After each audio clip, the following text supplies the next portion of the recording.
കേരള രാഷ്ട്രീയത്തിൽ വൻ ഭൂകമ്പം സൃഷ്ടിച്ചേക്കാവുന്ന മുന്നണി മാറ്റ ചർച്ചകൾക്ക് തിരുവനന്തപുരം വേദിയാകുന്നു. ഇടതുമുന്നണിയിലെ പ്രബല ശക്തിയായ കേരള കോൺഗ്രസ് വരാനിരിക്കുന്ന നിയമസഭാ തിരഞ്ഞെടുപ്പിന് മുന്നോടിയായി UDF-ലേക്ക് ചേക്കേറാൻ ഒരുങ്ങുന്നതായാണ് രാഷ്ട്രീയ നിരീക്ഷകർ വിലയിരുത്തുന്നത്. കഴിഞ്ഞ കുറച്ച് ദിവസങ്ങളായി തലസ്ഥാന നഗരിയിൽ നടക്കുന്ന അണിയറ നീക്കങ്ങൾ ഇതിലേക്കാണ് വിരൽ ചൂണ്ടുന്നത്. മുഖ്യമന്ത്രി പിണറായി വിജയന്റെ നേതൃത്വത്തിൽ നടന്ന കേന്ദ്ര വിരുദ്ധ സമരത്തിൽ നിന്ന് ജോസ് കെ മാണിയും ശ്രേയാംസ് കുമാറും വിട്ടുനിന്നത് വെറുമൊരു സാങ്കേതിക കാരണം മാത്രമായി കാണാൻ രാഷ്ട്രീയ കേരളം തയ്യാറല്ല. ഭരണമുന്നണിയിൽ പുകയുന്ന അതൃപ്തിയുടെ പരസ്യമായ പ്രകടനമായാണ് ഈ അസാന്നിധ്യം കണക്കാക്കപ്പെടുന്നത്. ജനതാദൾ വിഭാഗങ്ങളിലൊന്നായ RJD LDF വിടുമെന്ന കാര്യത്തിൽ ഏകദേശം ധാരണയായിട്ടുണ്ട്. മുന്നണിയിൽ അർഹമായ പരിഗണന ലഭിക്കുന്നില്ലെന്നും സിറ്റിംഗ് സീറ്റുകളിൽ പോലും വിട്ടുവീഴ്ച ചെയ്യേണ്ടി വരുന്നത് അംഗീകരിക്കാനാവില്ലെന്നും MV ശ്രേയാംസ് കുമാർ നേരത്തെ തന്നെ വ്യക്തമാക്കിയിരുന്നു. CPM നേതൃത്വം ഘടകകക്ഷികളെ അവഗണിക്കുന്നുവെന്ന ആക്ഷേപം RJD കേന്ദ്ര കമ്മിറ്റികളിൽ ഇതിനോടകം ഉയർന്നു കഴിഞ്ഞു. വരാനിരിക്കുന്ന നിയമസഭാ തിരഞ്ഞെടുപ്പിൽ UDF-നൊപ്പം ചേർന്ന് പോരാടാനാണ് പാർട്ടിയിലെ ഭൂരിഭാഗം നേതാക്കളുടെയും തീരുമാനം.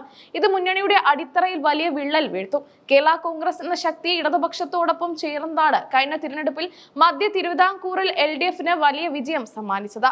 എന്നാൽ ഇപ്പോൾ ജോസ് കെ മാണി മുഖ്യമന്ത്രിയുടെ സമരത്തിൽ നിന്ന് വിട്ടുനിൽക്കുന്നത് CPM-നെ അക്ഷരാർത്ഥത്തിൽ ഞെട്ടിച്ചിട്ടുണ്ട്.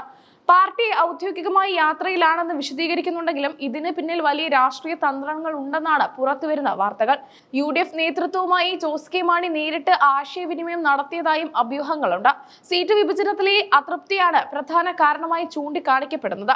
ഘടകകക്ഷികളുടെ ഈ നീക്കം മുഖ്യമന്ത്രി പിണറായി വിജയനെ ചൊടിപ്പിച്ചിട്ടുണ്ട്. മുന്നണി മര്യാദകൾ ലംഘിക്കുന്നവരോട് മൃദുസമീപനം വേണ്ടെന്നാണ് CPM സംസ്ഥാന സമിതിയുടെ തീരുമാനം.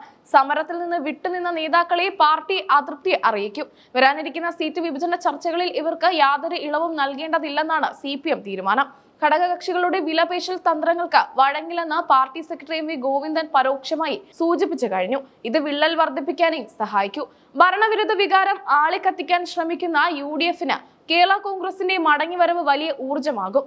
മധ്യ തിരുവിതാംകൂറിലെ ക്രൈസ്തവ വോട്ടുകൾ തിരിച്ചുപിടിക്കാൻ ജോസ് കെ മാണിയുടെ സാന്നിധ്യം അത്യാവശ്യമാണെന്ന് കോൺഗ്രസ് ഹൈക്കമാൻഡ് കരുതുന്നു. പൂർണ്ണ പിന്തുണ നൽകുന്നുണ്ട്. മുസ്ലിം ലീഗും ഈ നീക്കത്തിന് പൂർണ്ണ പിന്തുണ നൽകുന്നുണ്ട്. ഫെബ്രുവരി മാസത്തിൽ തന്നെ ഔദ്യോഗികമായ പ്രഖ്യാപനം ഉണ്ടായേക്കുമെന്നാണ് കോൺഗ്രസ് കേന്ദ്രങ്ങൾ നൽകുന്ന സൂചന. എന്നാൽ ഇതിനിടയിൽ പാലാ സീറ്റിനെ ചൊല്ലിയുള്ള തർക്കം പരിഹരിക്കേണ്ടതുണ്ട്. ജോസ് കെ മാണിക്ക് UDF-ലേക്ക് മടങ്ങുന്നതിൽ ഏറ്റവും വലിയ തടസ്സം പാലാ സീറ്റാണ്. മാണി C കാപ്പൻ ഇപ്പോൾ പാലാ MLA ആണ്. അദ്ദേഹം സീറ്റ് വിട്ടുകൊടുക്കാൻ തയ്യാറല്ല. എന്നാൽ ലീഗ് നേതാക്കളുടെ മധ്യസ്ഥതയിൽ ഇതിന് പരിഹാരം കാണാൻ ശ്രമം നടക്കുന്നുണ്ട്. മാണി C കാപ്പനെ മറ്റേതെങ്കിലും വിജയ സാധ്യതയുള്ള സീറ്റിലേക്ക് മാറ്റുകയോ അല്ലെങ്കിൽ മന്ത്രിസ്ഥാനം വാഗ്ദാനം ചെയ്യുകയോ വഴി പ്രശ്നം പരിഹരിക്കാമെന്നാണ് UDF കണക്ക് കൂട്ടുന്നത്. ജോസ് കെ മാണിയുടെ വരവ് മുന്നണിയുടെ മൊത്തത്തിലുള്ള വിജയത്തിന് ഗുണകരമാകുമെന്ന് എല്ലാവരും സമ്മതിക്കുന്നു. ഫെബ്രുവരി ആദ്യവാരം കേരള രാഷ്ട്രീയത്തിൽ നിർണായകമാണ്.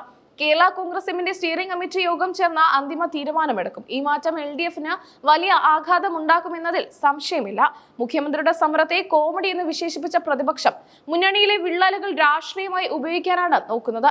വരും ദിവസങ്ങളിൽ കൂടുതൽ നേതാക്കൾ മുന്നണി മാറാൻ സാധ്യതയുണ്ടെന്നും രാഷ്ട്രീയ വൃത്തങ്ങൾ പറയുന്നു.